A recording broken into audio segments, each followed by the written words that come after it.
नमस्कार, आप देख रहे हैं अपना बिहार और आपके साथ मैं हूं विवेक। सबसे पहले खबर न्यूज 18 की खबर पर लगी मुहर की। बिहार में पुरानी गाइडलाइंस लागू रहेगी। पहली बड़ी खबर हम आपको बता रहे हैं, बिहार में पुरानी गाइडलाइंस लागू रहेगी।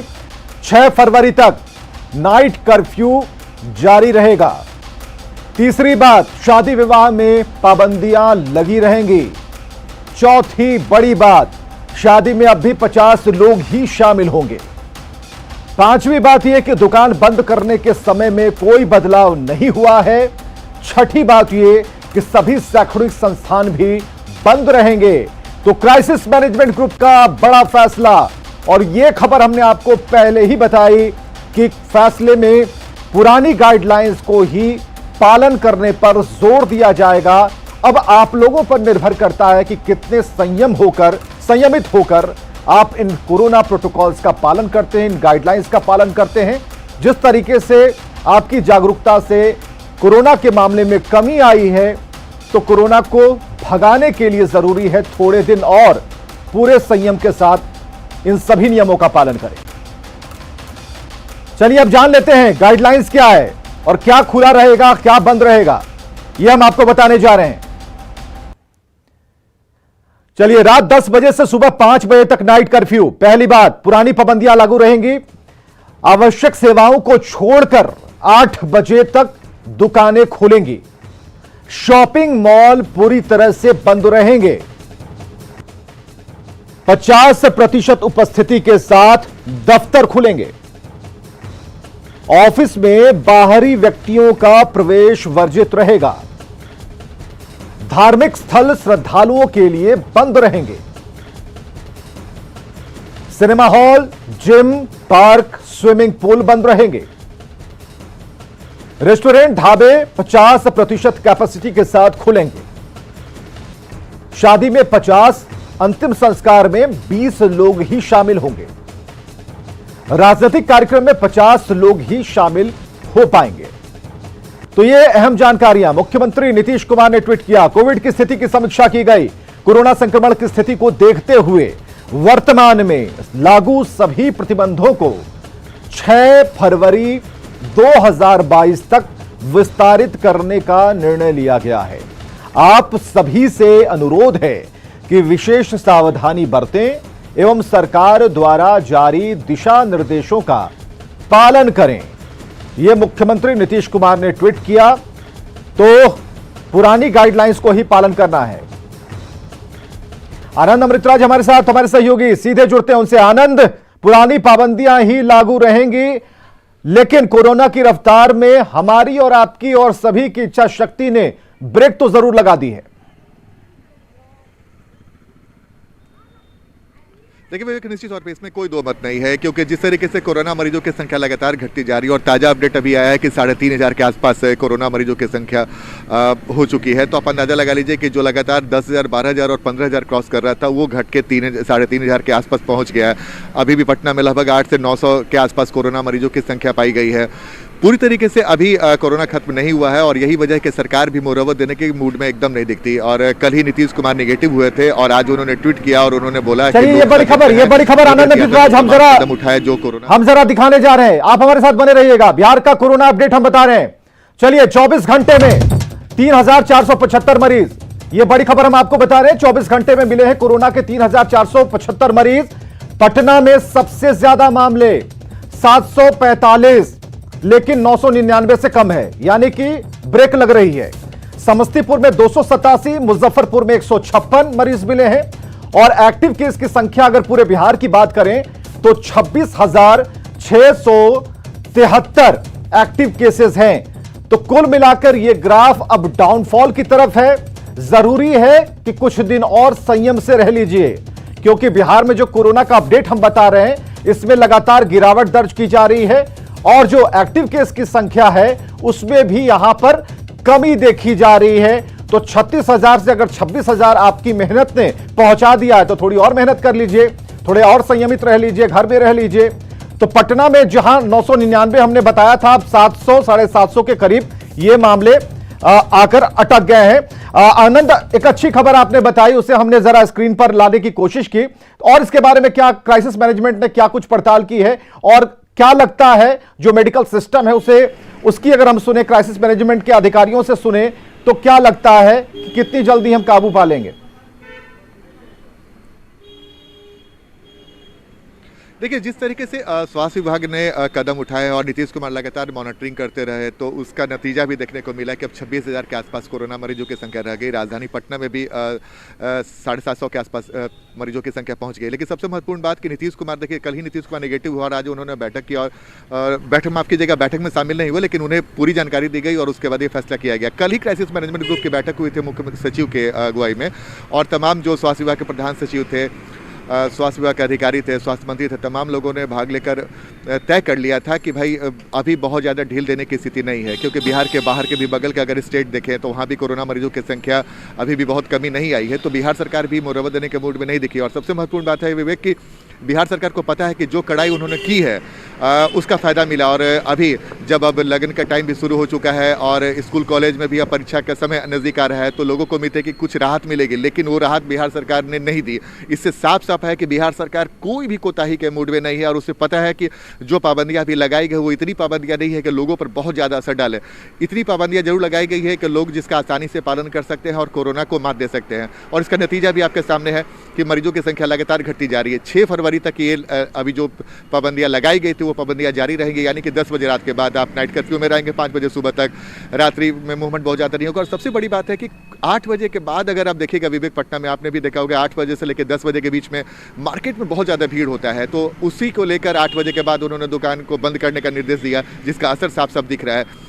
मास्क चेकिंग लगातार हो रहा है, लोग भी खुद भी प्रिकॉशन ले रहे हैं और खुद भी घर से बाहर निकल रहे हैं तो मास्क लगा के कर रहे हैं। कुछ लोग ऐसे हैं जो मास्क का यूज नहीं कर रहे हैं, लेकिन बिहार सरकार ने तय कर लिया है कि वो ढिलाई देने के मूड में नहीं है। जो भी कड़ाई हो सकती है, जहाँ जहाँ गैदरिंग होती है शादी ब्याह का समय में 50 से ज़्यादा अभी भी आप नहीं शामिल हो सकते हैं, अंतिम संस्कार में 20 से ज़्यादा नहीं शामिल हो सकते। ये कुछ ऐसा फैसला है जिसका बहुत बड़ा असर हुआ। और चलिए, बहुत बहुत शुक्रिया आनंद, बातचीत के लिए। लोगों ने संयम रखा और नतीजा ये है कि लगातार कोरोना का जो ग्राफ है, जो अपडेट के जरिए हम बता रहे हैं, उसमें कमी आ रही है। चलिए अगली खबर की तरफ चलते हैं, जो शराब और शराब माफियाओं से जुड़ी हुई है। तो शराब माफियाओं के खिलाफ पुलिस और उत्पाद विभाग की तरफ से लगातार कार्रवाइयां हो रही हैं, और आज बिहटा, बेतिया और छपरा, इन 3 जिलों में पुलिस ने देसी शराब की कई भट्टियों को ध्वस्त किया है।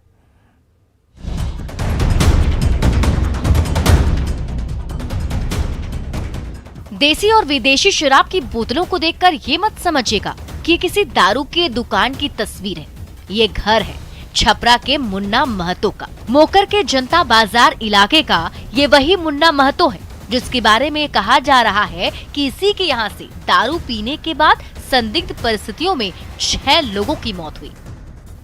हालांकि पुलिस ने शराब से मौत का खंडन किया है, लेकिन जब एंटी लीकर टास्क फोर्स और उत्पाद विभाग की टीम ने मुन्ना महतो के घर पर छापेमारी की तो सबके होश उड़ गए। मुन्ना ने अपने घर के अंदर एक तरह से देसी और विदेशी शराब की फैक्ट्री लगा रखी थी। स्प्रिट में कफ सिरप मिलाकर नकली विदेशी शराब बनाता था। हालांकि मुन्ना महतो मौके से फरार हो गया, लेकिन उसका भाई पुलिस के हत्थे चढ़ गया, जिससे पुलिस पूछताछ कर रही है। में कुछ लोगों की मृत्यु होने की सूचना मिली है और ये संदिग्ध परिस्थितियों में मृत्यु हुई है। इसके लिए प्रशासन के द्वारा सभी कार्य इसमें किए गए हैं।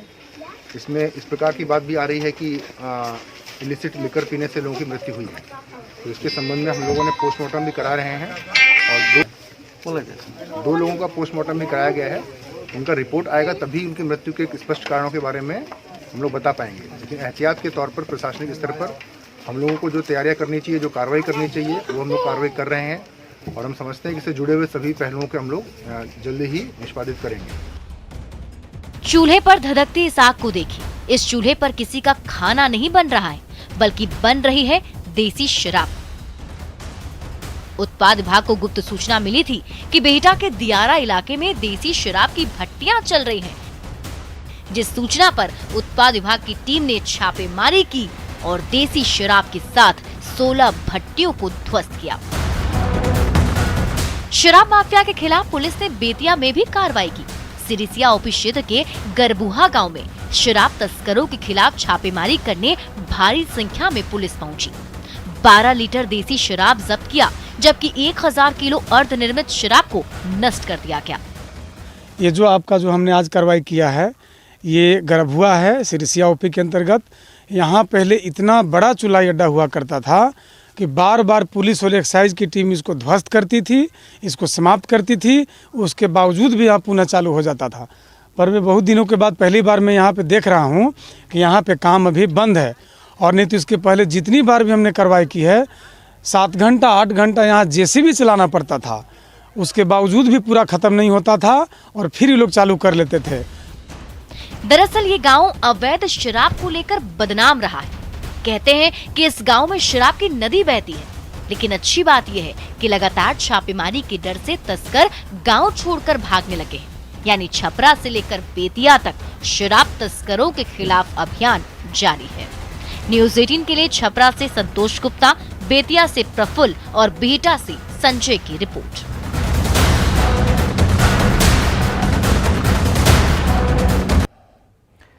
इधर खबर है कि छपरा के मकेर और अमनौर में प्रशासन ने 5 लोगों की मौत की पुष्टि की है। शराब पीने से मौत हुई है नहीं हुई है, इसकी जांच की जा रही है। एसपी ने बताया कि जिस इलाके में यह घटना हुई वहां से शराब बरामद हुई है।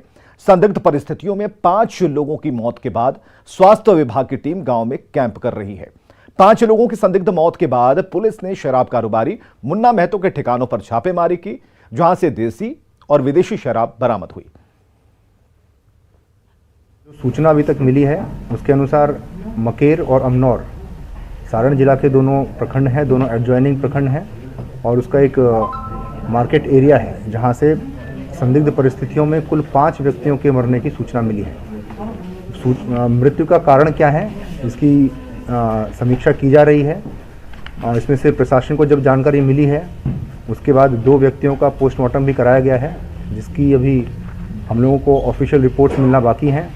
देखने से जो है कई चीज़ें वहाँ पर दिखी हैं, जिसमें स्प्रिट भी दिख रहा था, पॉलीथीन में भी रखा हुआ था और कुछ जो है विदेशी शराब की बोतलें भी दिख रही थी, लेकिन उसके अंदर का क्या कंटेंट है नहीं है ये सब भी जांच के लिए हम लोग विशेषज्ञ की टीम बुला रहे हैं। शराब की बरामदगी को लेकर पटना हाईकोर्ट की टिप्पणी के बाद बिहार का सियासी तापमान बढ़ गया है। एक और जहां विपक्ष ने सरकार पर हमले तेज कर दिए हैं, तो सत्ता पक्ष ने कानून का बचाव किया।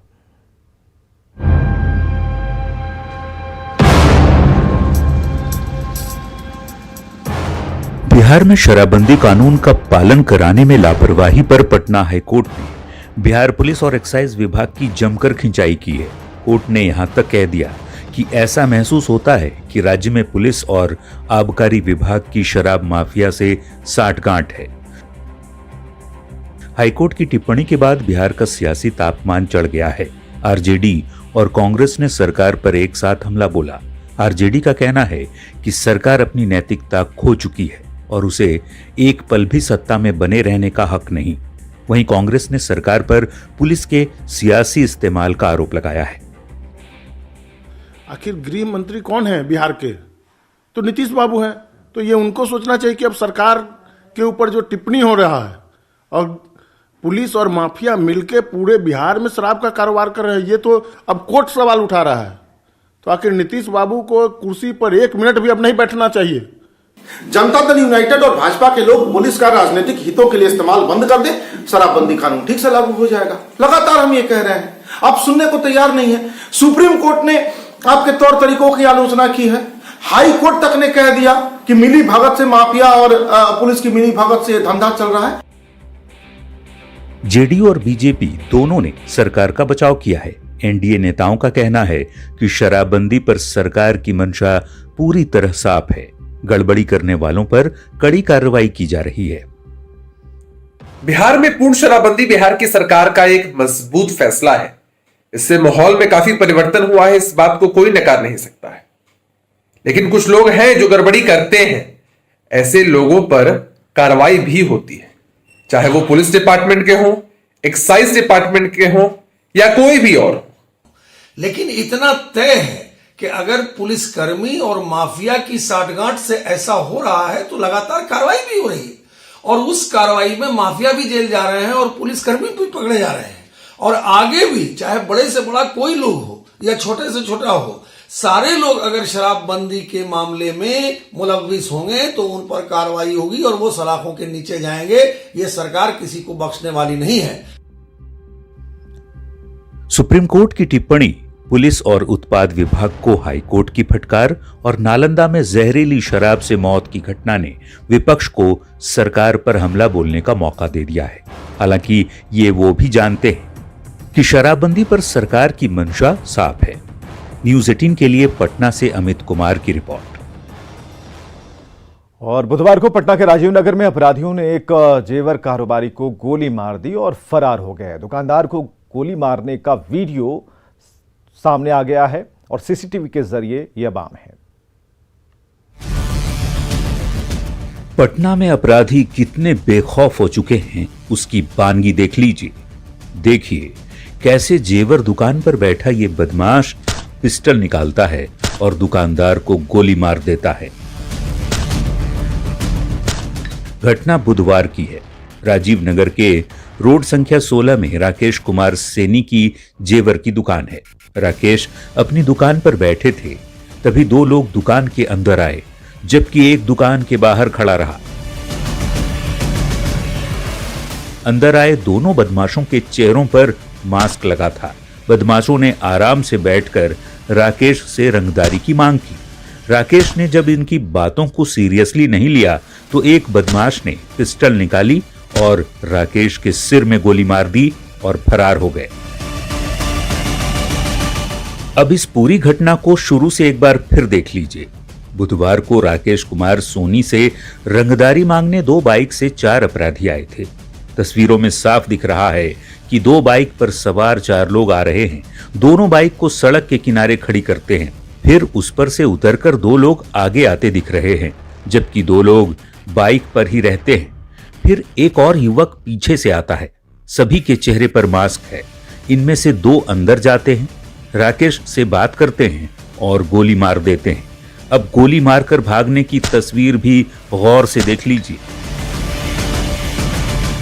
देखिए इस सीसीटीवी फुटेज में गोली मारकर भागते अपराधी साफ नजर आ रहे हैं। साफ देखा जा सकता है कि 3 अपराधी सड़क पर भाग रहे हैं। इसके बाद सभी बाइक पर बैठते हैं।